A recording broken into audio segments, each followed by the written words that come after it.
Hi, I'm Laura. Hi, I'm Deanne. And I'm Philippe. And welcome to our Lymond Book Club. This time around, we are reading The Game of Kings by Dorothy Dunnett, Part 3, Chapters 3 and 4, which closes out the play for Samuel Harvey. So I'm going to kind of lead the discussion, and Deanne and Philippe are going to jump in a lot. So this is two relatively brief chapters that are a lot of setting us up for the end game. So there's a whole bunch of getting the pieces in place and jumping quickly from scene to scene and place to place. And also, I think quite notably, we get some glimpses of Lymond at his worst in this that make us doubt him, which is also important to set us up for what's going to happen next. Okay, so before we start though, I have a question.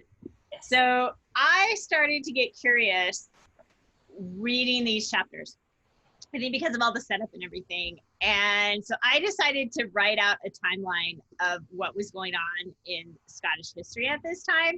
And I have one particular question, which I think this is not a spoiler because I do not know what's coming. I literally don't remember anything, but I'm super curious. If we're in 1547 right now, maybe the beginning of 1548, because we had Christmas. So now we're in the beginning of 1548. Okay, so the young queen is gonna go to France in August of 1548.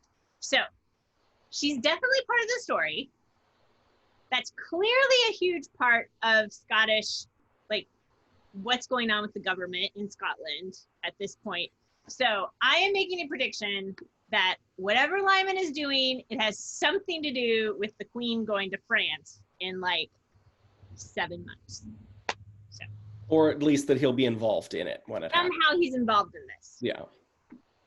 I don't see it coming because this has been all English and the French have not really appeared yet, but they have to be somewhere. We've obviously hit on something just looking at the way Laura's reacting. Yeah. So. Good. Okay, good. So I literally went through and I was like, all right, who died when? I have this whole, I wrote up the back of the book with like, who died, like who was born when and who died when, and like Mary Queen of Scots is gonna come back to Scotland and marry Harry Stuart. And so then I was like, wait, has Harry Stuart been born yet? And I was like, okay, so he's like 3 years old right now. Yeah, that's Margaret Lennox's 3-year-old. That's the kid that Lymond was threatening. Yeah. Oh. Okay, so yeah, so he's 3 years old. The pieces fall into place. He's eventually gonna marry the queen. Oh, I don't want her mother-in-law to be Margaret, though. Margaret Lennox is an ancestor of the current Queen of England right now. Oh, maybe we shouldn't be saying such bad things about her then. But I was gonna say though, Dee, you're gonna spoil yourself. These are spoilers. But I feel like the readers, like Dunnett's readers, would know this stuff. Like this has got to be basic. Mary Queen of Scots, yes, but don't go Googling like, Wat Scott of Buccleuch, please. No, I didn't. I was just like, I was trying to think like, what are the sort of really overarching, like historical facts that like a school child in Scotland would learn? Yeah, so that I think Dunnett's Scottish. Yeah, Dunnett would assume that her readers would know. And I figured like basic facts about Mary Queen of Scots would probably be common knowledge. So that's why I Googled. Yeah. But we Americans who don't even really know our own history certainly wouldn't know any Scottish history unless you like majored in it in college or something. So I think everything we know is from the movies. There was just a movie about Elizabeth and Mary Queen of Scots, but apparently, all these movies are terribly historically inaccurate. Well, the whole TV show Reign, which is horrible, by the way. I mean, it's fun if you want to watch something that's like batshit terrible, but it's all about Mary Queen of Scots going to France. And I was thinking about watching that. I haven't watched it yet. I'm super Which curious. brings up another question. Ridiculous. Laura, are there any Lymond adaptations, TV or film? No, it Hasn't been done? It has been optioned, and at one of the Dorothy Dunnett gatherings, was it one of the gatherings, or maybe it was in Whispering Gallery, they have a publication. There's like this whole literary society about Dorothy Dunnett, which is awesome. There was an excerpt from the script of the pilot, which was the scene where Lymond breaks into mid-culture at the beginning to, burn down the family home. So it's been optioned, but that doesn't mean it's going to happen. Okay. Yeah. Story. Yeah, there's no adaptations yet. It would be, or adaptations. It would be really hard. Anyway, so I'll keep in the air for a TV. It would have to be a TV series, not a movie, right? yeah, I think with Game of Thrones, like that, while that was popular, that was the time to do it. But now that that trend is kind of over, it sort of seems unlikely to me. But who knows? Who knows? That said, of course, I would be terribly disappointed, and it would be, you know, they didn't do it right. So Yeah. but it would bring a bunch of new readers, which would be awesome. All right. Oh, I was going to say also the other thing that Americans know is Henry VIII. We definitely know about him. Right. So that's sort of like, and we're like right between, and we know about Elizabeth. So we're in that spot, we're in that little spot that we don't know about in America, which is between Henry VIII and Elizabeth. Yeah. And we sort of know there's another Mary, and we kind of know there, you know, he had a son, and then there was Jane Grey. It's like, what happened? We know about Bloody Mary. We know that Bloody Mary burned people. We know Bloody Mary, yeah. I don't think Mary people Queen know of Scots when it happened, though. I would say most Americans could not tell you that Bloody Mary was in between Henry VIII and Elizabeth. I would guess. I also think most Americans get Mary Queen of Scots and Bloody Mary totally mixed up. Oh. Like, and think they're the same person. Oh, they're very different people. I know, but I would bet you a pewter nickel that most Americans think there's only one Mary, and it's that she's the thing. I wonder if you look in the mirror 5 times and say Mary Queen of Scots if she shows up behind you. She just show up and cry because her life sucks. Anyway, part 3, chapter 3, starting on page 288. So we start with Richard, who we were talking about last time, has been like vacillating between, you know, being super angry and wanting to make up, and he's back to wanting to make up and apologize to Mariotta. So my vacation. No worries. So Richard's on his way back, planning to apologize, and Christian and Sybilla are taking care of little Mary Queen of Scots, who's recovering. And we have Sybilla being good with kids, convincing Mary to stay in bed. And they're with Aunt Jenny, which is Jenny Fleming, who we haven't really gotten to know yet, but who's also a guardian of Mary Queen of Scots. Is that Christian's sister? It's like her godmother, I think. Okay. So then Sybilla and Christian find out about Richard's arrival, and Sybilla brings Christian with her to talk to him. Christian thinks it's because Sybilla is feeling vulnerable and wants her with her, which I think is true, but is probably also because Sybilla knows that Christian is an ally of Lymond and wants to keep her informed. Richard kind of barges in with no preamble at all and demands to know, where is Mariotta and is she dead? Which I think tells us that he is actually very worried about her, and he does care. But the scene then doesn't show it very well. Yeah, the scene then goes very badly. So, so Sybilla also really, really screws this up, though. I love Christian's comment where she's just like, how could Sybilla, so clever, so cute with others, read her own son so badly? Yeah. So Sybilla starts out by saying, before I tell you what's going on with Mariotta, we need to have a talk about Lymond, thus, you know, pushing Richard's buttons. She says she's given him a free hand. So far, they haven't discussed it.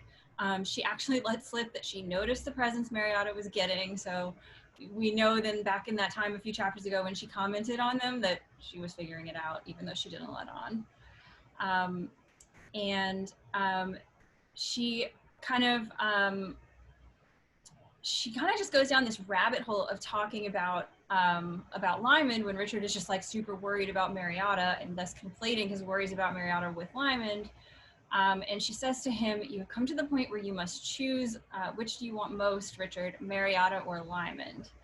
And he doesn't realize how bad things are. And he says, it's just a misunderstanding. It can be repaired easily when I meet her again. And then Sybilla tells him, if you insist on destroying Lymond, you may lose Mariotta altogether. You know, basically saying that Richard will only win her back by being magnanimous and not by, you know, destroying Lymond. And basically that if he does go after Lymond, it's going to destroy Mariotta's reputation, because then everyone's going to think that there was something going on between her and Lymond. Yeah, I love that quote that you shared, Dee. Then this is where Christian is like, How could she read her son so badly? So he's still wanting to know what's going on. So she tells him that Mariotta has been terribly ill and lost the child, and that the child would have been boy. And then Richard starts laughing. His tone is so disturbing that Sybilla actually cries out. And he's basically so bitter that he turns against Mariotta completely, and he's nasty, and he says, what possible use would Mariotta be to me? And he becomes convinced that Mariotta has become Lymond's mistress, even though, as Sybilla keeps saying, she had a miscarriage, she was really sick, she was definitely not screwing around with your brother. And Christian also defends Lymond, and basically says that Lymond was being helpful by calling a doctor and by protecting Mariotta. And then we have a quote from page 291 that I think actually is the kind of core of this scene. And it is where Richard says, "Why shouldn't she prefer him? All my women did. Nothing was ever mine that didn't instantly become his, even your dearest hopes and firstborn love." So what do you guys think? What does that tell you about what's really going on with Richard? He's jealous. Yeah. And Mommy loves Lymond better. Yeah. Although the next bit also intrigues me, because he says, like, he's accusing his mother, like, you loved him, you didn't love not my father, not me, not even your own daughter, my sister, his sister, the girl he murdered. Mm-hmm. So it was his sister at the convent that blew up? Have I forgotten that?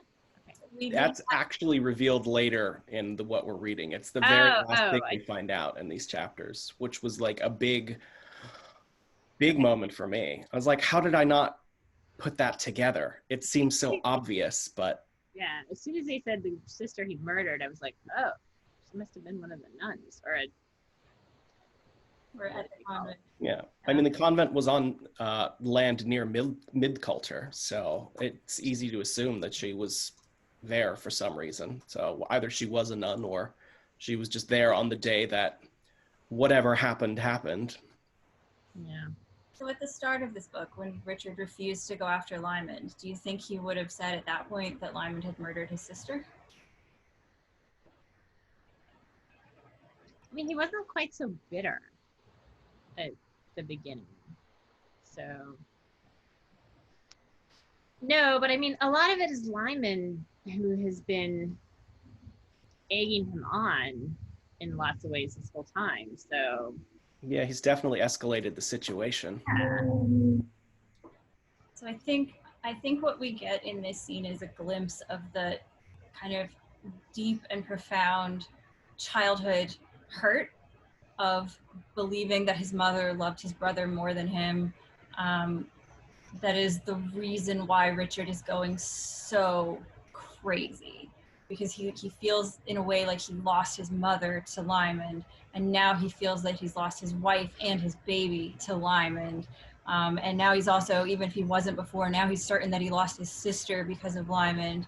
So it's a really like primal familial, like, you know, sort of at the core of your soul kind of hurt. Mm-hmm. Which kind of explains why he's acting so terrible. And speaking of acting terrible, then a page for the Queen Dowager shows up and says she's been waiting for half an hour for Richard, and he basically blows her off, and it is terrible. He storms off then, and we end that little snippet with Sybilla and Christian like sinks to the floor and like puts her head in Sybilla's lap, and Sybilla pets her head, and it's really lovely little moment between the two of them.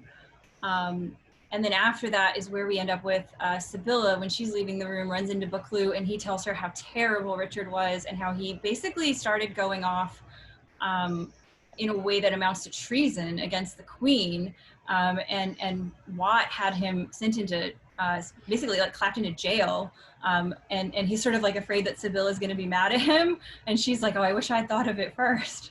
Yeah, finally somebody does something sensible towards Richard, puts him in jail. I love it.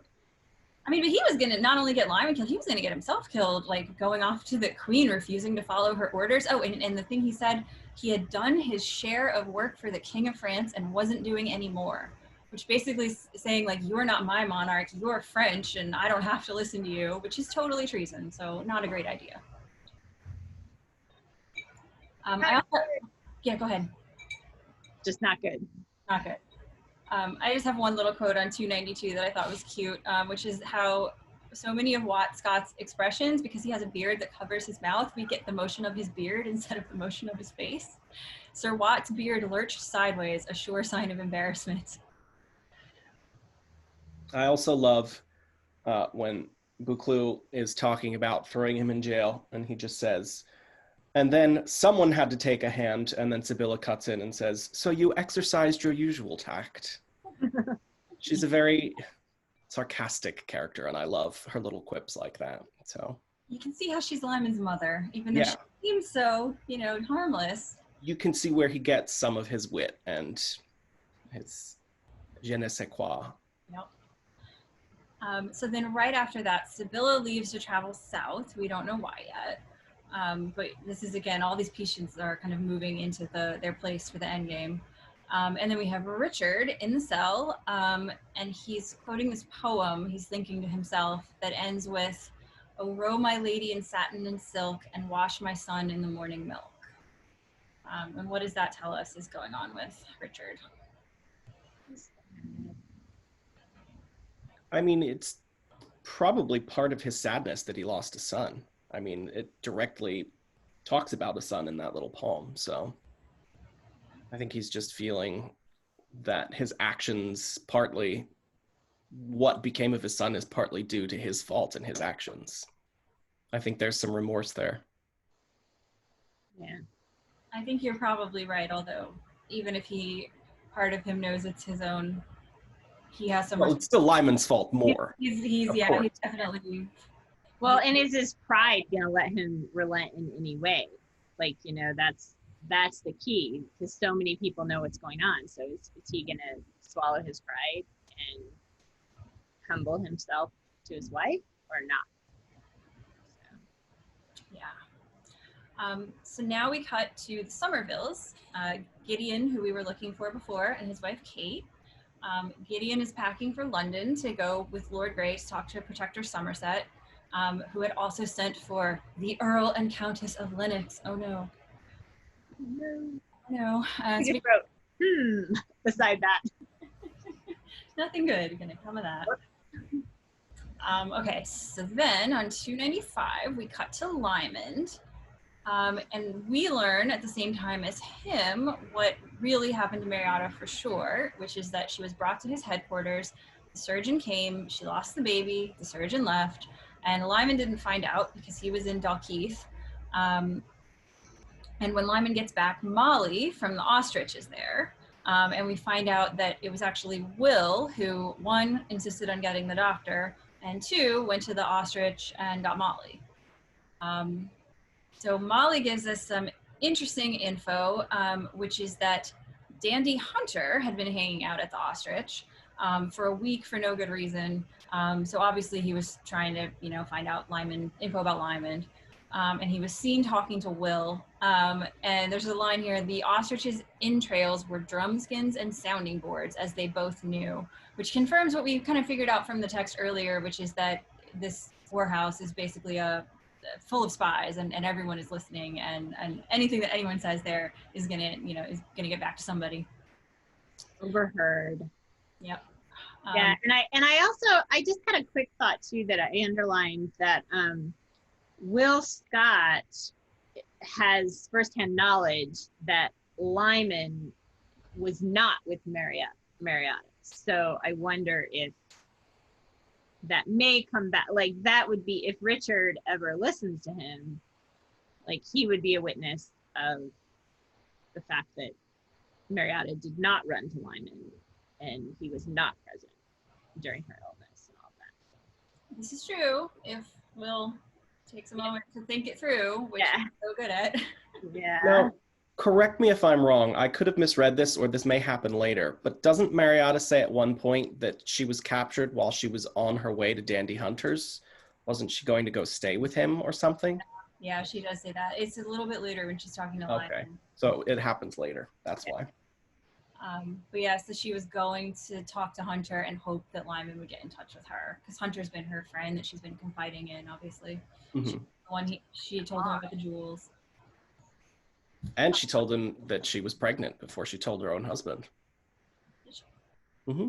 That says it in an earlier chapter. Dandy Hunter's super odd because first of all, she's Irish, so it's not like he's a childhood friend or anything. And so why is she confiding in this random guy who's not her husband? Like, do we know why? Wasn't Dandy the person that spent most of his time with her during the Wappenshaw when Richard was nowhere to be found? Yeah, but that's evidence that they're already friends, not evidence that... True, but... It's super weird. Maybe it's just showing that she's more comfortable in confiding in him than she is with her own husband because he's never around. I don't know. I also like how in the last chapter or 2 chapters ago, when they all went to visit Catherine, Andy's mother, she actually stood up for Dandy. Like she was like, you know, she had his back when his mother was harping on how horrible of a child he was for the 5,000th time. So again, super weird because according to the morals of the day, like she should not be having this relationship, even if it's completely platonic, with a man who is not her husband or her brother. Like it's super sketchy. I think it's another sign of, though, that Richard is not doing his husbandly duties and she's really lonely and she's like... Well, also it says something about Dandy Hunter. Like he should not be pursuing a friendship with her. So like that's taboo to some extent. Doesn't Richard also assume that she's been sleeping around with Dandy at some point? He said so in their argument. Yeah. Because she let slip that she had already told Dandy about the jewels. That's right. That's when that happened. Yeah, which is the assumption that a friendship like that would make people have, which is why they're not supposed to have it. So, like telling him secrets and stuff, like that's no bueno. He does seem to be around a lot, doesn't he? Yeah. He's the one that had Jonathan Crouch, remember? Yep. Yeah. All right, so Molly gives Lymond a verbatim account of the talk between Will Scott and Dandy Hunter, but we don't know what that conversation was yet. And she warns Lymond to take care, and she says Hunter is a lot wiser than the child, meaning Will. So by the way, this was the thing that made me think that everything that came after this to the end of the section is totally Lymond's plan. Because the fact that we don't know, like the fact that Dunnett didn't tell us what this conversation entailed made me think that, oh, okay, Lymond knows what's going on. Like, which makes sense, yeah. All right, so she also tells him, this is damned awkward for you, isn't it? The brass is dead, and there's an inheritance in the wind, and the girl talks of nothing but Crawford of Lymond. I don't actually know for sure, but I'm curious, do you think that she's right that he cares about the inheritance? No, I mean, not in the sense that he would be happy that his nephew died. I think he cared more about the baby and is like, I mean, I don't think he's going to say no if he comes into a bunch of money, but yeah, that doesn't seem to be as motivating. And isn't he rich already? Like people say that. Stealing other people's things. I feel like if he had been around when this happened instead of at Dalkeith, he would have done everything in his power to make sure the baby lived. Yeah. That's just what I feel. So. What does it tell us about Lymond's relationship with Molly that she says such a unpleasant comment, the brat's dead and there's an inheritance in the wind? She obviously thinks he cares more about the inheritance than the kid. Does that say more about her opinion of Lymond, or does it say more about her motivation personally? Like she would care about the inheritance. So is she assuming that Lymond would care about the inheritance because she would care about it? I think it's this. Oh, go ahead. I also feel like the way that he proffers jewels on her and always shows off his wealth, like he's trying to cultivate that reputation with her. Like I think he's trying to make her think that that's what he's all about. And then this comment shows that his machinations are working. And there's no reason for us to think that Molly is loyal to Lymond, like above everything. I mean, I would imagine that she's practical. And Lymond would know that. So the odds of him showing her a completely unvarnished version of himself is slim. Like he's probably performing for her an identity that is most beneficial for him. So she knows what he tells her, not. Yeah. I'm starting to wonder who, if anyone, gets to see the real Lymond. Yeah. I think one person does, but I won't say who. Christian? No. No? I don't think it's Christian. Maybe the realist that he can be. I don't know. Why don't you think it's Christian? Because they haven't known each other. I mean, they don't have enough interaction. I don't think it's Christian. So Lymond says to Molly, the thing that I agree with you guys, like this shows that he doesn't really show his true self to her, even though they're close. And I think it's exactly what you're saying. Who does get to see the real Lymond? And what is it like for him to always be performing and never be himself? He says, I hope you preserved the myth. I shall enjoy being worshipped.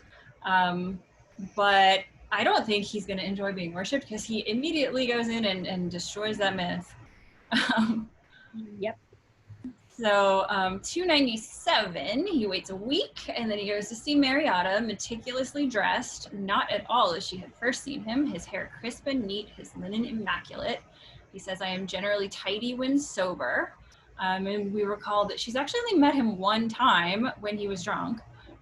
So her whole fantasy about him is woven on this like one drunken interaction on the stairs, basically. The first thing he says is, I am sorry about the child. And this is an interesting scene because he actually goes from very sympathetic to so cruel that Philippe texted me during the week to say, oh my God, he was horrible to her. Yeah, this is my least favorite part of the book so far. I mean, I don't know why Mariotta, of all the characters, really tugs on my heartstrings. I mean, I do know why, but like, I've generally liked Lymond so far, even when he's done some shady stuff. And I'm sure there's a reason why he treats her the way he does in the scene. I don't know if it's worth the pain that he puts her through, so. That is so interesting because I did not have that response. No? No. I wrote at the bottom, Lymond crushes Mariotta. Like, that was sort of my summary of this scene, which it is.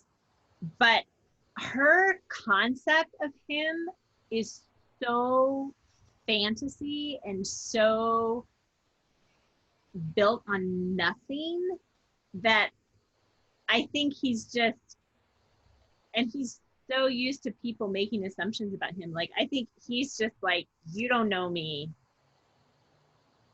I mean, he's not necessarily like, you don't know me, F you, but kind of a little bit. And so I'm not saying he did the right thing and I have sympathy for Mariotta, but I didn't really be like, oh, Lymond is the devil. How dare he crush this poor innocent woman? I was like, she built this fantasy out of nothing. And I do agree with you that she has really unrealistic ideas about Lymond. I just think that there's better ways he could have handled it. And which makes me think that there's a reason he specifically was so cruel about it. So. Yeah, he was super awful. Yeah. I think there's better ways he could have handled it is Lymond's motto. Or maybe it's the motto of the readers about Lymond. Kind of fun about That's a this good point. different way. I mean, starting with, why doesn't he go to Richard and say, hey, Richard, I'm pretty sure I was framed, and I think these guys might have done it. Can you help me get to the, like, that might have been a thing at the beginning of the book. So we're gonna get to that because he actually talks about that exact thing with Christian in a minute. I wanna finish up the Mariotta scene here. So this is really interesting, and you learn a lot from his body language and from the sort of shift in tone in the scene. So as she's telling her story, he turns his head away. He walks to the mantelpiece, planted his elbows on it, and sealed his eyes slantways with his hands. And then while she's talking, he's looking at the floor. So he's having this reaction and he's listening very seriously. And then when she comes out of it, you know, she said this, you know, basically, like you were saying, it's incredibly juvenile fantasy. And he actually says, I seem to be the disruptive serpent of the Ophites and not Richard. So she's blaming all this on Richard, and he's basically saying, like, aren't I the villain, not Richard? And she says some really ridiculous things. She says that Richard hates Lymond because he's different. Now, Richard doesn't hate Lymond because he's different. He hates Lymond because Lymond set the house on fire, stabbed Janet, shot him with an arrow, like, and jewelry to his wife. Like, yeah. And she also says that what else? Let's see. Lymond says lack of family feeling is more worse in himself than in Richard. And the narrative voice here, which I think is the omniscient narrator, describes Mariotta's supreme naivete as contrasted with Lymond's eyes supremely adult. And then this is the point where he turns on her. And he starts talking about, the terrible things he's done, the burning of mid-culture. She says, "You didn't know what you were doing." Which is freaking ridiculous. He says, and I love his answer, "All I ask in this world is half an hour when I don't know what I'm doing, but no one has granted me the privilege yet." Yeah. And then again, she offers to help him. And she even keeps saying, like, "You were just saying this to make me not love you." And he basically just gets worse and worse with each thing he says until she stops saying that. So I think this is the key, though. It's the next thing he says, where he says, "You have an entrancing and hagioscopic," which I looked up, by the way. And it's like a little narrow thing that you can only see a particular angle through at a church. So a hagioscope. So you have an entrancing and hagioscopic, or very narrow and off to the side and untrue, basically, or limited view of my character that is entirely your own. And it's just like, she doesn't know him at all, and she's making all these assumptions. And then he goes on, and his whole thing about, I was a galley slave for 2 years after they found out about Solemas, and we had 2 very calm summers. So not only was he a galley slave, but he was a galley slave during 2 years, which were particularly bad to be a galley slave. I used to think a good deal then about our modest yeoman enjoying his lordship at mid-culture. So even if he loves his brother, he's got this incredible resentment from that time, which makes sense. And then I end her like this, like, "You're still trying to frighten me. I don't believe you, but please will you stop?" And he's like, "It's the air of nasty reality that frightens you," explained her brother-in-law with abandon. "Corrupt, ill-smelling, and 5 days old. I don't give a damn whether you're frightened or not, because in a month's time you won't be hurt anyway. If you had a brain rather larger than a chickpea, sweetheart, that would have occurred to you." And I just went, ouch. But yeah. So I think it's interesting because he's trying to convince, well, he's completely turned on her, and he's showing her his worst. Let's put it that way. I don't know. Like, I think he's intentionally saying all of the worst things, but I don't know that they're all untrue. For example, I do think that he probably was thinking bitterly about his brother when he was rowing on the galleys for 2 years, but that's only one sliver of what he was experiencing. Not to excuse Lymond, because he is a total dick in this scene, but one of the results of this scene is that Richard looks a lot better to Mariotta than Lymond. I mean, like, it flips that in her head. So Lymond becomes the villain, which, and by the end of it, Mariotta is defending Richard. She's back on his side. Why shouldn't he hurt you? You tried to kill him. Right. So I think it's also important to remember in this whole scene that this wasn't Lymond's original plan. Like, originally he was going to trade Margaret for Samuel Harvey, and then found out that Mariotta was a hostage. So, like, whatever he's doing here, he had to come up with on the fly. Yeah. So it may not be. I waited a week. What? Well, I mean, he had a week, but it wasn't part of his original plan. So, like, I don't know. It's just something to think about. And he starts out being sympathetic to her, and then when he hears her story, that's where he's like, he puts his hand, his head against the mantelpiece, and then he's looking at the floor, and he's thinking, like, that's when he's coming up with how he's going to respond. And then he responds with this vicious attack that turns her back. Super intentional. Like, that's why I think he's just, like, if the end result is that she's defending Richard, then that was probably what he was intending to do. Perhaps not the best way to do it. Perhaps not the best way to do it. Again. I will quote also on 229, right before the quote you gave about him being a galley slave. He withdrew the hand she was holding and stretched it thoughtfully before him, its beauty of shape, the long fingers and fine bones totally canceled by the wheels on the palm. Which again is that the scars on his palms from the rowing as this metaphor for this, you know, refined, beautiful person who's like profoundly damaged in an unfixable way. So then, after this terrible scene, Lymond tells Molly to put Will Scott with Mariotta so they can moan together. And he vanishes. And then she vanishes. So if this was a manipulation, if this was his goal the whole time, what does it tell us about him that he chooses this tactic? Well, it's interesting that he chooses a tactic that sacrifices a potential relationship with his sister-in-law.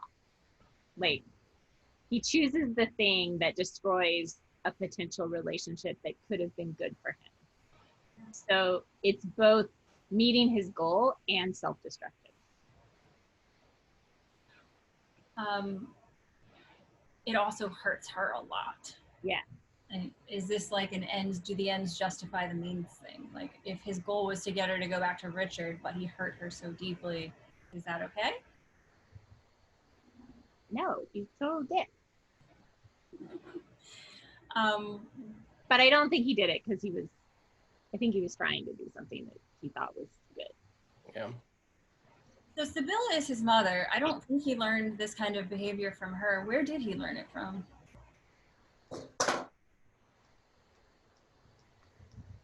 Well, do we know who mentored him? If he was a spy and playing both sides, the English and the Scots, against each other, do we have any idea about who mentored him through all of this, or who he respected when he was younger? I mean, his father's dead.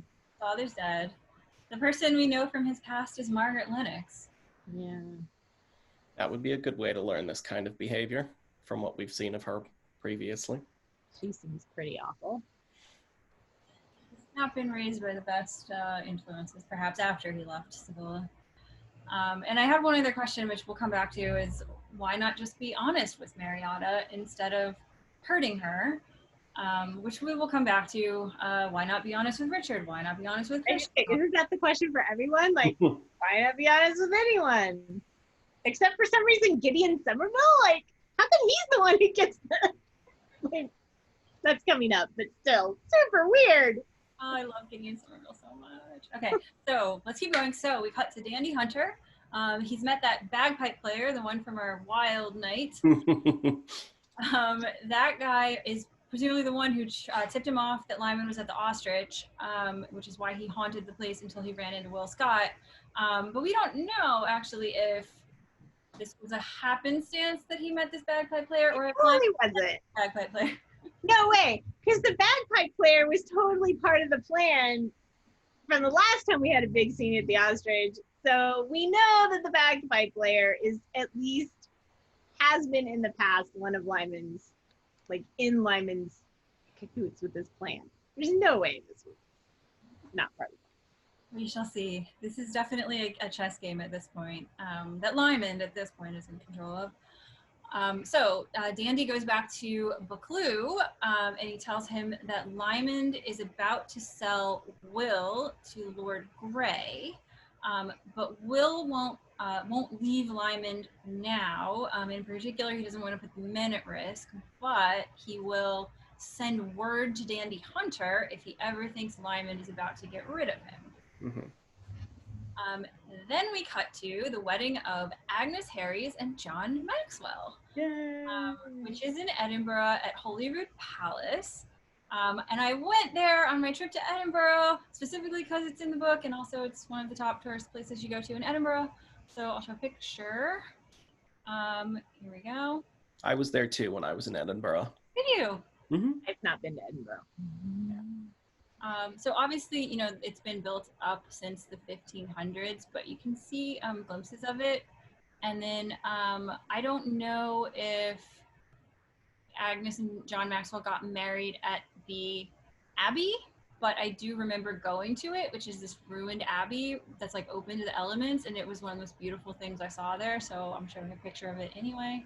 And then also, if you look at the Holyrood Palace website, you actually end up in this whole section that's about Mary, Queen of Scots. That's her, and talks about her history there.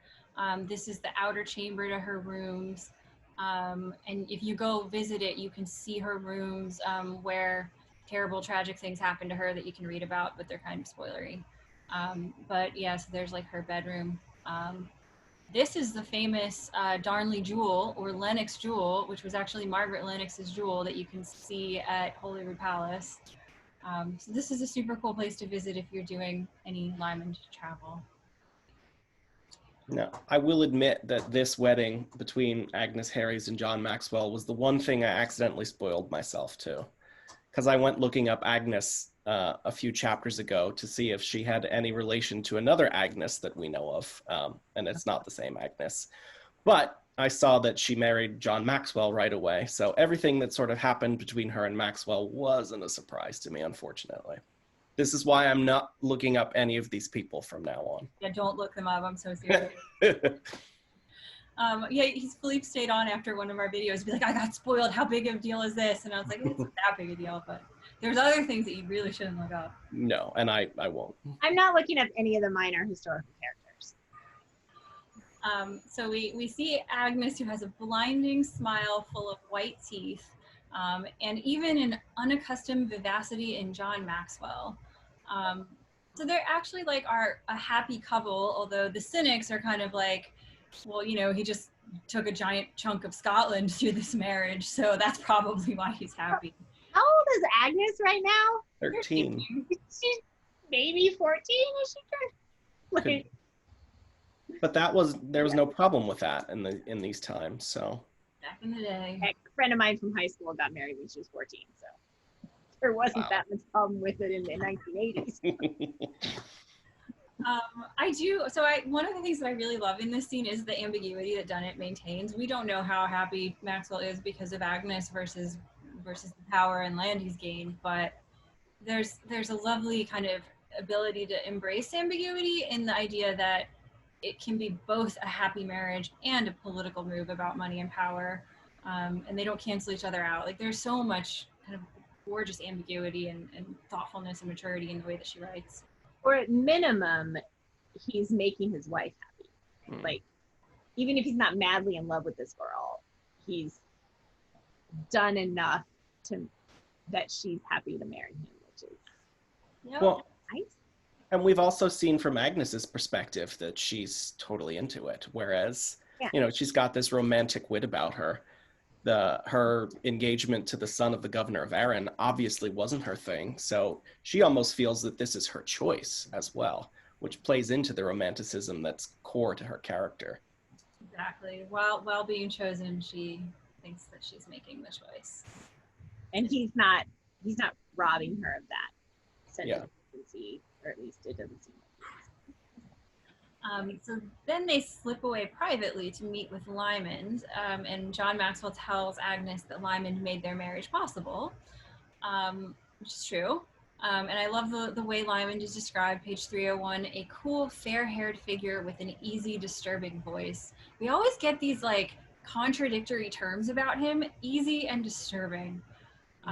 There's always just something a little off but intriguing. I could just like make a giant post of every single way that she ever describes Lymond, because the words she chooses are so gloriously fascinating and are a big part of why the readers find him so fascinating, many readers.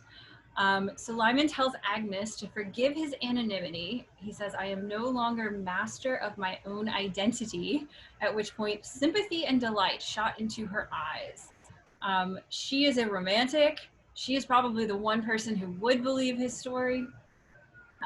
So I kind of love the way that when he says that, she's just like, he totally plays into it, but I love it that he's like delighting her in this way. And then we have an interesting little thing here with the brooch. He gives Agnes a brooch as a gift. Where did he get that brooch? Okay, is the other brooch that we've heard of the one that Dandy's mom had?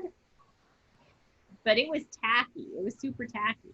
Super tacky. It was I actually have a quote here. It was a vast hexagonal brooch set in ebony and diamonds. The centerpiece was a heart set with pointed diamonds around the heart, and attached to it by foliated gilt wire were crystal plaques, each bearing an angel's head, bewinged and carved in onyx. The same brooch? Because this is crystal and onyx set with diamonds and angel's heads. Or heir to the brooch? Part of the set, maybe? So also, when Sybilla saw Dandy Hunter and at Patty Little's shop, he was having a brooch altered. Dandy Hunter was having a brooch altered. Which is presumably the one he'd been giving to his mother. And she rejected. She thought it was tacky. Yeah. It's the same one? Okay. So it showed up again in Lymond's hands. Did somebody nick it from Dandy Hunter at the ostrich? Go back and read the scene with Mariotta after this, and we'll talk about it next week. Okay. I also am slightly curious if there is going to be a future need for Agnes to recognize Lymond on sight. Because I feel like the end result of this little scene, like the only thing that really comes out of the scene other than Agnes getting the brooch, but is that she knows what his face looks like. So I'm wondering if there's some future reason that Lymond wants Agnes to know who he is. You're very, very astute. I don't know if Lymond is planning this, but the writer is certainly. It will be helpful to him later if Agnes is able to go like, hey, I will help you because you have got married. Made my marriage possible. Random scene upcoming. Okay, so we then cut to Christian Stewart. She is in an empty room at Holyrood, steeling herself for Tom's cheerful presence, which tells us a lot. She is steeling herself. And she's thinking to herself, not the ideal place for a proposal, she thought drearily. But what on earth do you expect, woman? Some seedy cavalier to sing beneath your window? I think she's kind of fighting with herself here because she does want the romance, but she knows that she shouldn't. So she's waiting for Tom Erskine, and then who shows up but Lymond? And very notably, the room is smoky. There's a fire in the fireplace, and the windows are closed. And he comes in and opens the windows to spring, fresh, grass-scented air and birdsong. He literally brings in the breath of fresh air. And there is a ton to unpack in this brief scene between them, which we know because right after this scene, she agrees to marry Tom. So what is it about this scene that leads to that result? I'm going to go through a couple bits and ask you guys questions. First of all, as it starts out, Christian felt the blood spinning to the ends of her fingers, and she stammers when asking who it is, if it's him. She stammers out of bodily and spiritual chaos. Why is her blood spinning to the end of her fingers, and why is she feeling bodily and spiritual chaos? I mean, he's exciting. This whole thing is exciting. It's thrilling. She's having an adventure. He's, this dashing figure that's been a secret, and yeah. I mean, it's like, you know, you have a crush on someone and you get excited when they're around. Heart flutters. Yeah. So he says he is re-registering his interest with her in person, and he notices that she has lost weight. She is tart with him. She says she is bedeviled by his appearances, Eulenspiegel-like, which if you look it up, it is a trickster from German folklore.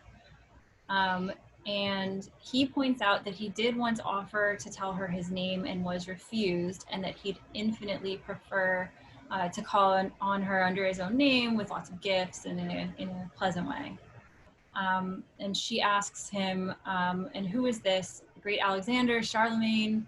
And he replies, Royster Doyster, which is, I don't know if you know, Dee, because you're an English, you know English stuff and you're a teacher, but this was the first, or the earliest English comedy, Ralph Royster Doyster by Nicholas Udall. And I think this is interesting, actually, because if you read the summary of it, it has all these little parallels to Lymond and Christian, sort of like the song with the frog earlier. It's sort of about a it's like a, where is it? Ralph Royster. It's a rich lady killer with an overweening opinion of his own gallantry, who falls in love with Dame Christian Custance, who is betrothed to a merchant, Gavin Goodluck. And it apparently all turns out into a comedy and a happy ending. But this is our second comparison of Lymond with a kind of, this is a rich lady killer. The frog in the story was the frog who would ride a wooing. So I just thought it was interesting.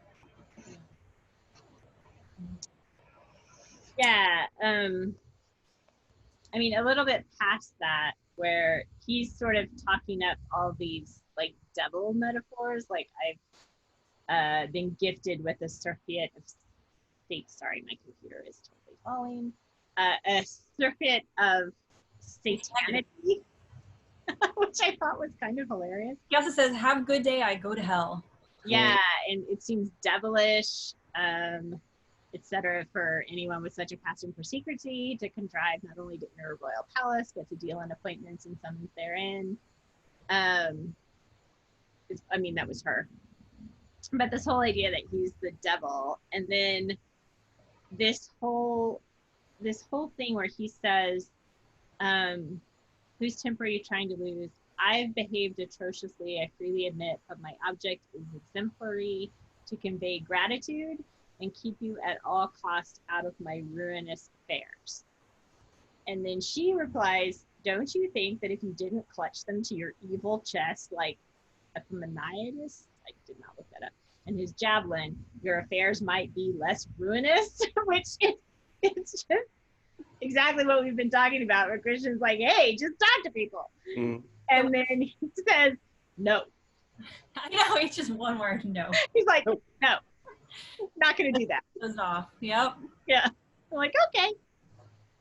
Epaminondas. Epaminondas. I don't know my Greek history. But he was a Greek hero who charged at the head of battle, was wounded by a javelin in the chest, and waited until he heard the sounds of his men's victory before drawing out the javelin with his own hands, knowing that that is what would kill him.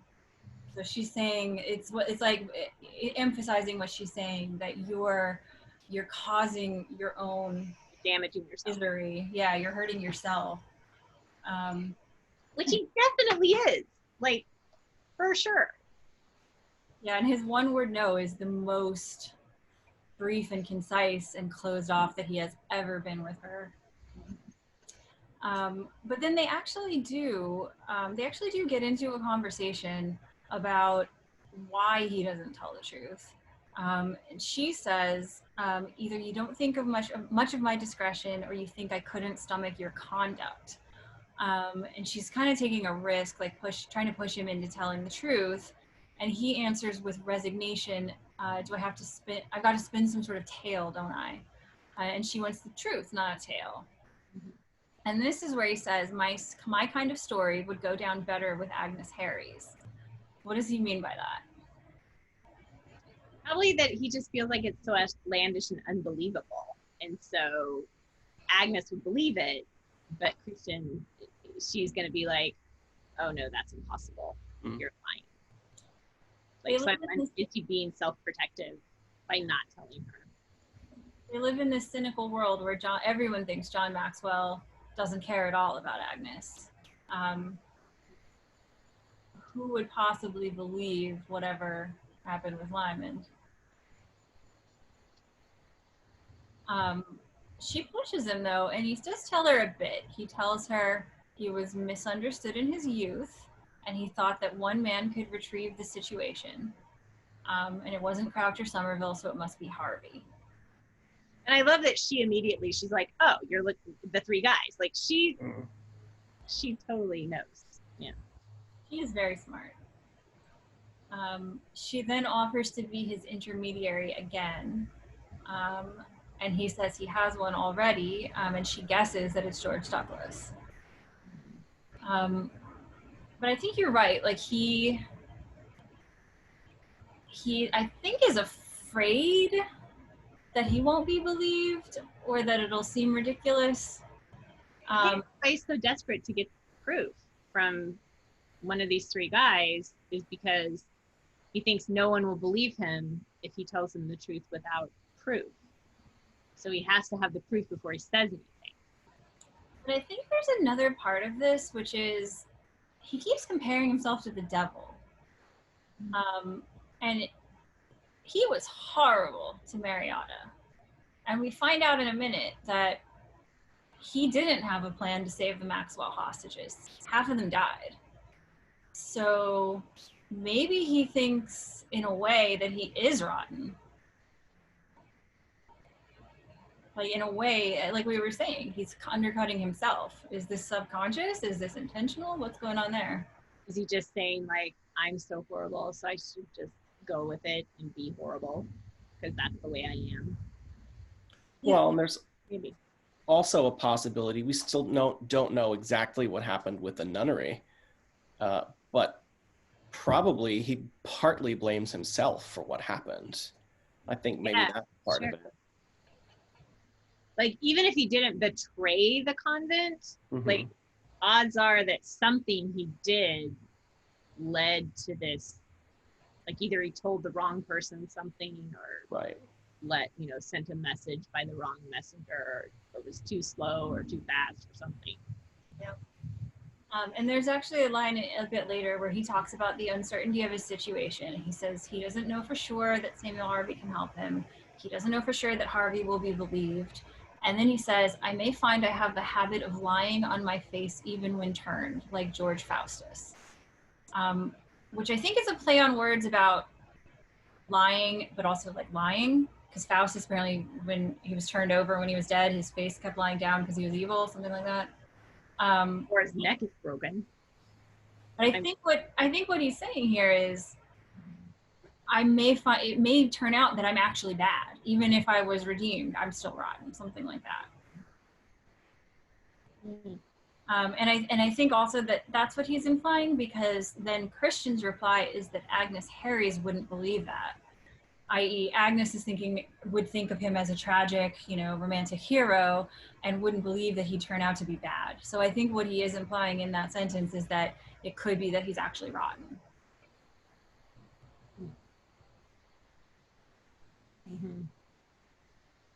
And of course, I think that we in the audience are being set up to root for the good side to prevail over the bad. But it wouldn't be much of a drama if there wasn't a bad side too. Right.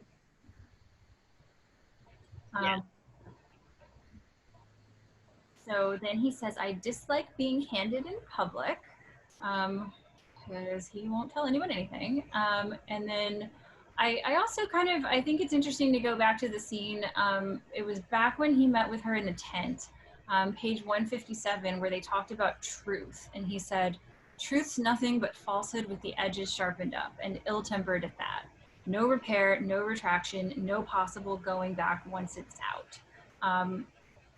Meaning truth is something sharp. Truth is something that can hurt people. And And I think, and then he says, it's only right you should know. I wonder how many that classic Batiste has driven to the river and the dagger and the pillow in a quiet corner. Meaning the truth can destroy and hurt people. Why does he think that? What is he feeling that makes him think the truth is something so dangerous and so hurtful?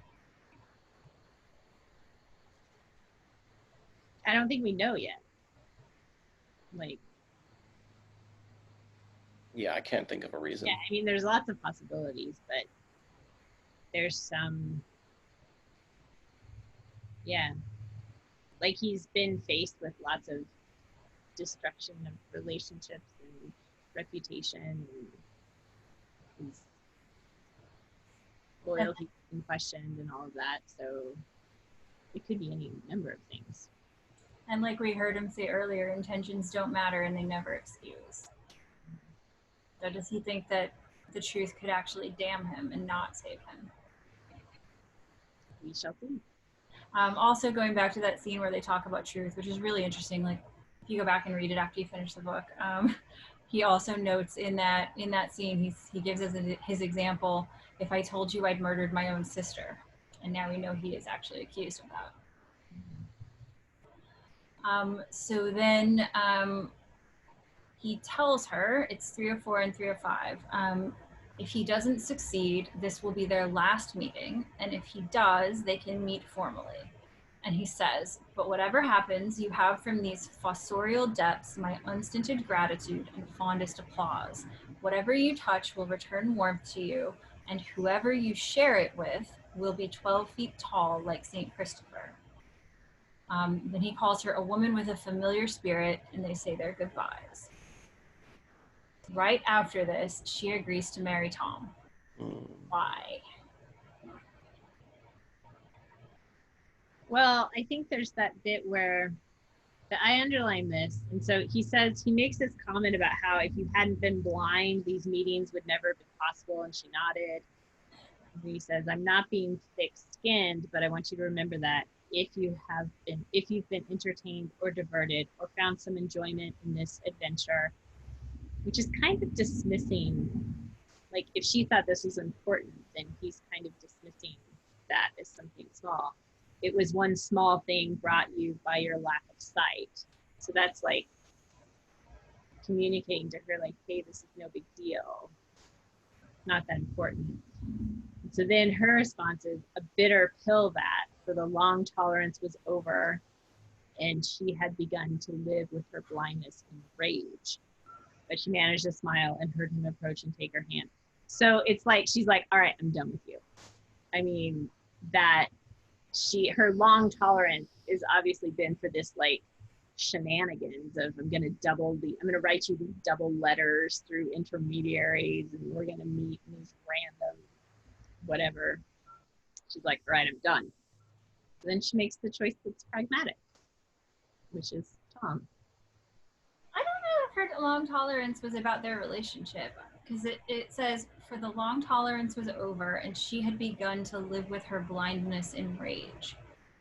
I think it might be an anger about the fact that she's blind and the way it restricts her suddenly. Is that, so she's seen, so when Lymond tells her like, we wouldn't have had this relationship if you hadn't been blind, then that causes her to be angry about being blind. Well, she calls it a bitter pill. So I think it's like, the way I interpret is that he's kind of using it to dismiss her in a way. And she's angry about it because like what we've seen is that she's his intellectual equal and that she's kind of infatuated with him, and she's upset that he's being dismissive. Yeah. I think also right before that, 304 at the bottom, he's talking about whether this will succeed. If it doesn't, this will be our last meeting. And she says, and if it does, meaning that they'll meet again. And he could at that time say, we're soulmates. I think, you know, you're the person I connect with the most. We're going to meet and who knows what could happen. But Right. he doesn't. He says, we'll get introduced. And he gives her this incredibly positive, like, I'm so grateful to you. But he talks about You'll be someone else. And her being with someone else, whoever you share it with. right. And you'll be great for them. And they'll be amazing. Yeah. And, yeah. I mean, he also kind of knows that there's no way it would work between them because he's a wanted person, you know? But he But I sort think that goes back to the bitter pill being, I mean, if that is the conversation that's leading to the bitter pill, then the bitter pill is the fact that he's dismissing her, not the fact that she's blind. Because he respects her, and like we've seen that, and she's seen that. So I think but they are talking about if he clears his name. They're talking about the scenario of if he does clear his name. And even in that scenario, he's not saying anything's gonna happen. Right, and it pisses her off, and she gets mad. But it's not because he's an outlaw that he's saying that, right? Because even if he wasn't an outlaw, he's basically saying it wouldn't happen. Right. But I don't think she's blaming that on the fact that she's blind. I think she's blaming it on Lymond. Like, but then why does it say, and she had begun to live with her blindness and rage?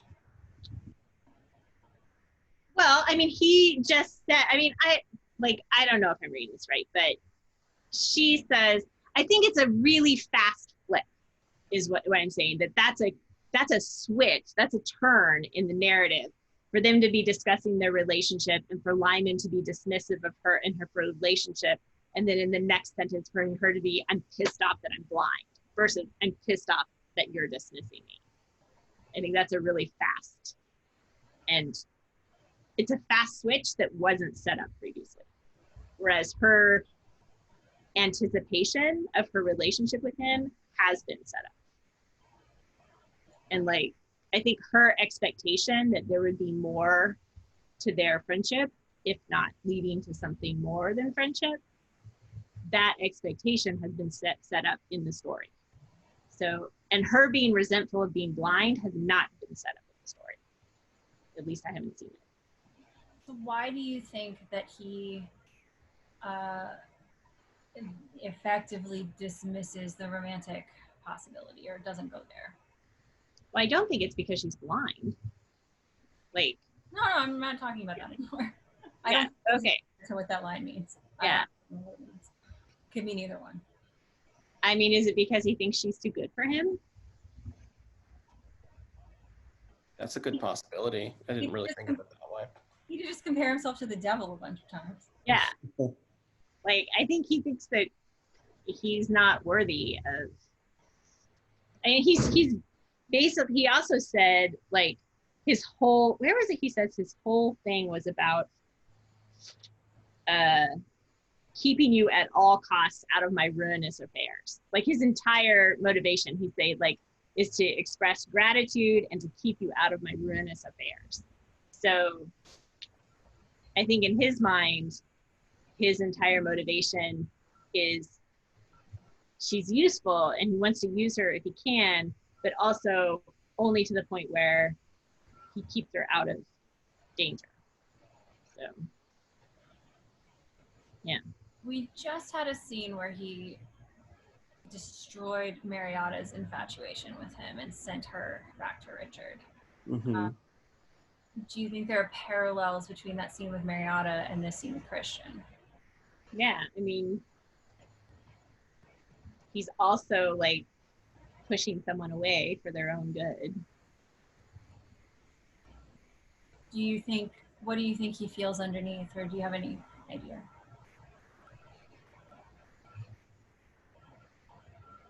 I think if anyone was to be a good match for him, this would be the case. But I'm starting to wonder if he's sort of skirting the subject. Like, if he's not worthy of finding a relationship. That's what he thinks, you know? Maybe this is self-sabotaging. Like he's been doing lots of, I think this is the pattern, that he's just self-sabotaging his relationships. And perhaps doesn't think he's worthy of good things. Like, we'll see. But okay, so Christian would be a very good thing. So why would she be a good thing? I mean, because she's smart and she respects him, and they seem to have really good rapport. And of all the characters we've seen so far, it seems like she would be the one who would be a good match for him. And so I don't think he's an idiot. So I think he sees that as well and clearly is pushing her away. So. All right. So then right after this, a very brief scene, she agrees to marry Tom. We also learn that Richard was let out of jail to attend the marriage celebrations and that Sybilla is frightened. Dandy Hunter finds Richard and tells him that Will Scott has reached out to him and asked for help because Lymond is going to sell Will to the English through George Douglas. So then they meet with Buccleuch and they make a plan. And is this what Dandy found out at the ostrich that he's reporting? So Will has sent a letter. Will sent a letter. Will sent a letter to Dandy telling him about this and does not reveal the headquarters to protect the men and instead has a plan to notify Buccleuch exactly when Will is to be traded so that Buccleuch can take Lymond, George Douglas, and Lord Grey. And this is also the point where we learn that Wharton executed half of John Maxwell's hostages, which was the price of the wedding ceremony. Dee, you were sure that he had some kind of plan to protect them. What is this? I was hoping he did. What does this tell us about Lymond? He can't fix everything. So it tells us that he weighed in the balance. Like, what are the benefits of John Maxwell marrying Agnes versus the lives of the hostages? And he intentionally chose the value of John Maxwell's marriage to Agnes and thus his power and armies and money on behalf of Scotland, and felt the lives of the hostages were worth it. To save the country. And to kind of give us the context and maybe like in a bit of a spiritual context for what's happening or emotional context is the line from Buccleuch on page 305. He says, "We're seeing times that crack the very marrow bone of tragedy, and compared with it, neither your trouble nor mine counts as much as 2 tallow dips in the circles of hell." And I think this is a bit of an articulation of what's kind of been happening in the background up until this point, which is that the country is at war. People are being killed. Like these battles aren't just moves of chess pieces. People are dying. And we can think back to that chapter last time where Watt was going home to Janet past the battle where his lands were being attacked and watching things burn. And we can also think back to the very beginning when Lymond goes to Annan in the first chapter. And he jokes about the fires and the death, and Will thinks of him as a malignant animal for laughing about it. But actually, this is right after that is when Lymond drops that helmet on Harry Wharton, who is one of the ones who's responsible for all those deaths. So like what's actually happening, even though it's been kind of like jokey and fun, is they're at war, people are dying. It's actually really terrible. It's really serious business. The Scottish are in existential danger, and you have to make kind of calculated sacrifices to protect people because people are dying. Yeah. I'm drinking liquor, by the way, if I sound extra passionate. Oh, I wish I was joining. Okay, so then the very close of the chapter, Richard meets with Sybilla. He tells her he's about to get Lymond, but he does not tell her how. She tells him that Mariotta is back. Will helped her escape. She's at the convent at Midcoulter, frightened and ill, and doesn't want to see him. She says that Lymond wasn't kind to her, but he didn't hurt her. And then Richard says he doesn't want Mariotta back, and Sybilla tells him that Mariotta doesn't want to see him ever again anyway. Yeah, I love that. She's like, "You don't want her back. Why do you think she would come?" This is the same convent where 5 years ago things happened, correct? No, it's a different convent because I paid attention to that. it's a neighboring convent. Oh. It's at mid-culture. The one that got blown up was the one like closer to their family home. Okay, so I guess there's just a lot of convents around mid-culture. Okay, so we're now in part 3, chapter 4. So we start out with beloved, wonderful Gideon Somerville, who I love. And he is in London with Lord Grey, who is dealing with all the melodrama of English politics. Because they lost in February. The English are like, oh, it's probably not worth fighting. We lost terribly in February. The queen could die anyway if this child dies, and we've done all this work, and then the kid dies anyway. What's the point? So they're dealing with the politics of trying to get the funding to come back and attack Scotland some more. Meanwhile, Gideon is visiting with friends. He plays cards with Thomas Palmer, Grey's new engineering advisor. Remember him for later. He meets with Margaret Lennox, and he tells her that he and Grey are going to meet with George Douglas, who has promised them Will Scott as a hostage. Margaret gets avid for a description and details about the man who Will is selling out, which of course she knows is Lymond. This guy Palmer, who's listening, is a cousin of Samuel Harvey, so Gideon doesn't tell Margaret that the exchange is for Harvey, but they talk about the Spaniard that Lord Grey wants to get, and Margaret very quickly figures out who that Spaniard was, and she decides that she's going to go off and tell Lord Grey and Protector Somerset, getting the highest power of England involved against Lymond. So what do we learn from about Margaret Lennox from this scene? She can pretty easily see through Lymond. Like, she puts it together almost immediately. Like, oh, that Spaniard? Well, guess who speaks Spanish? Lymond. And some things like wigs exist, people. Yes. Like, it's not that hard. Yeah. And also, like, you threaten her kid and piss her off to your own peril. Like, I mean, Lymond made her mad. And it's one of those scenes where you sort of wonder, like, if he had played her a little better, if this would have worked out better. But he did not. Maybe making enemies is not the most wise course of action, although I think they were already enemies, but that scene certainly didn't help. You didn't have to ratchet it up.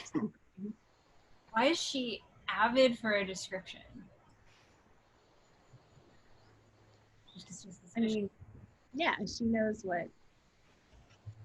And she's just suspicious. Gideon's take on Lymond, page 310. Having met the gentleman, I should be surprised at his selling his mother for cat's meat.